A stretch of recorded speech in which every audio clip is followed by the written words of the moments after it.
Pernah kepikiran nggak sih, gimana caranya sesuatu yang tadinya terasa kacau, tiba-tiba bisa jadi tenang lagi, tapi dari sisi kimia?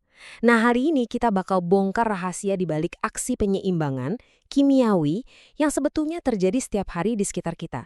Yuk, kita mulai. Kita semua pasti pernah deh ngerasain ini ya kan? Rasa panas, perih, gak nyaman banget di perut pas lagi sakit mah. Sebenarnya, apa sih yang lagi terjadi di dalam sana? Atau rasa sakit yang nyelekit pas disengat lebah. Nah, percaya atau enggak, rasa perih di perut tadi sama sengatan lebah ini ternyata punya musuh kimia yang sama loh. Dan untungnya, solusinya juga mirip-mirip. Oke, ini dia agenda kita. Kita akan bedah tuntas rahasia kimia di balik semua masalah tadi, mulai dari siapa biang keladinya sampai gimana cara menenangkannya. Oke, kita mulai dari si biang keroknya dulu ya. Jadi banyak banget rasa nggak nyaman yang kita alami, entah itu di dalam tubuh kita atau di lingkungan, itu seringkali penyebabnya cuma satu, kelebihan zat yang namanya asam. Kelihatannya beda-beda banget kan 4 skenario ini, tapi coba deh lihat benang merahnya. Mau itu di perut kita, di kulit, di tanah pertanian, atau bahkan di limbah pabrik, masalah utamanya itu sama. Ada terlalu banyak asam yang bikin semuanya jadi nggak seimbang. Nah, kalau asam itu kita anggap sebagai penjahatnya, setiap cerita kan butuh pahlawan dong. Di dunia kimia, pahlawan super itu namanya netralisasi. Ini adalah sebuah proses keren yang tugasnya cuma satu, mengembalikan keseimbangan. Gampangnya gini deh, pasti asam yang lagi marah, ketemu sama lawannya, yaitu basa, mereka langsung bereaksi.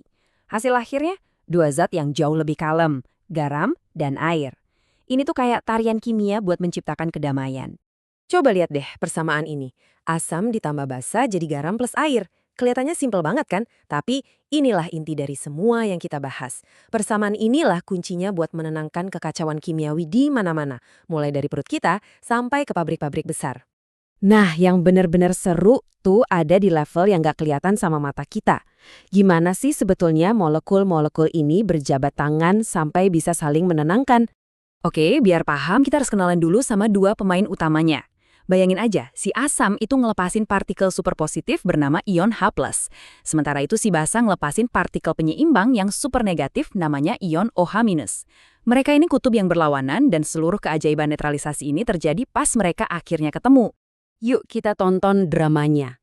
Jadi si asam klorida, HCl, datang sama pasangannya. Si natrium hidroksida, NaOH juga begitu.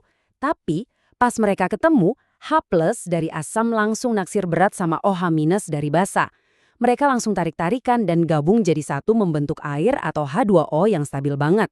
Nah, pasangan-pasangan yang ditinggalin, yaitu si Na+ dan Cl-, ya udah deh, akhirnya mereka ikut berpasangan juga. Dan jadilah garam dapur atau NaCl. Benar-benar kayak acara tukar pasangan di level molekul.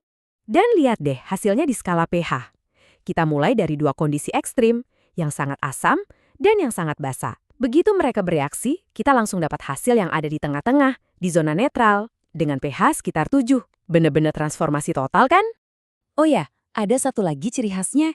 Kalau kamu melakukan reaksi ini di lab, terus kamu pegang tabung reaksinya, pasti bakal terasa hangat. Itu karena reaksi netralisasi hampir selalu melepaskan energi panas. Proses ini namanya reaksi eksotermik. Jadi, poin paling pentingnya adalah ini semua bukan cuma teori di buku pelajaran. Ini beneran terjadi di sekitar kita setiap hari dan memecahkan masalah-masalah yang nyata banget. Kita balik lagi ke masalah awal kita. Sakit mah. Obat antasida yang kita minum itu isinya ya basa. Basa ini masuk ke lambung kita dan tugasnya menetralkan kelebihan asam klorida di sana. Makanya rasa perihnya langsung reda. Para petani juga pakai prinsip yang sama loh. Kalau tanahnya terlalu asam, tanaman jadi susah tumbuh. Solusinya, mereka menambahkan kapur yang sifatnya basah buat menetralkan keasaman tanah. Hasilnya, kondisi tanah jadi jauh lebih ideal buat tanaman. Nah, contoh ini keren banget. Racun sengatan lebah itu sifatnya asam, jadi kita bisa netralkan pakai basa lemah kayak soda kue. Tapi sebaliknya, racun sengatan tawon itu sifatnya basa, jadi lawannya justru asam lemah seperti cuka. Ini bukti kalau netralisasi itu bukan cuma sekedar melawan, tapi soal menemukan penyeimbang yang pas. Kalau di skala industri, netralisasi ini perannya kayak penjaga lingkungan. Coba bayangin, limbah asam yang super korosif dari pabrik langsung dibuang ke sungai. Bisa jadi bencana ekologis kan? Untungnya, sebelum dibuang, limbah ganas ini dijinakkan dulu pakai basah, biar air sungai tetap aman untuk semua makhluk hidup. Oke, sekarang kita luruskan satu hal yang sering bikin salah paham. Kalau seorang ahli kimia ngomongin garam, mereka tuh bukan cuma mikirin garam dapur buat masak kentang goreng ya. Jadi, dalam dunia kimia, garam itu adalah nama keluarga besar.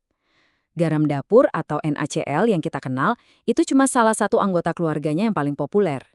Seperti yang bisa kita lihat di sini, setiap pasangan asam dan basa yang berbeda bakal menghasilkan jenis garam yang beda juga, dengan sifatnya masing-masing. Nah, ini dia definisi kuncinya. Garam itu senyawa ionik, artinya senyawa yang terbentuk dari gabungan ion positif dan negatif, yang lahir dari pertemuan asam dan basa. Dan yang penting buat diingat, nggak semua garam itu sifatnya netral. Tergantung orang tuanya, yaitu asam dan basa yang bereaksi, sebuah garam bisa jadi sedikit asam atau bahkan sedikit basa. Oke, jadi ini dia rangkumannya. Pertama, netralisasi itu adalah aksi penyeimbangan antara asam dan basa. Kedua, di balik itu semua, intinya adalah pertemuan H+ dan OH- yang membentuk air. Ketiga, proses ini super berguna, dari ngobatin sakit mah sampai jaga lingkungan. Dan terakhir, kita jadi tahu kalau garam itu bukan cuma bumbu dapur, tapi keluarga besar senyawa kimia. Sebagai penutup, coba deh kita pikirkan ini. Kalau reaksi sesederhana ini bisa menyeimbangkan banyak hal, mulai dari perut kita sampai lingkungan, kira-kira di mana lagi ya prinsip keseimbangan kimiawi ini bekerja diam-diam di kehidupan kita sehari-hari? Terima kasih sudah menyimak.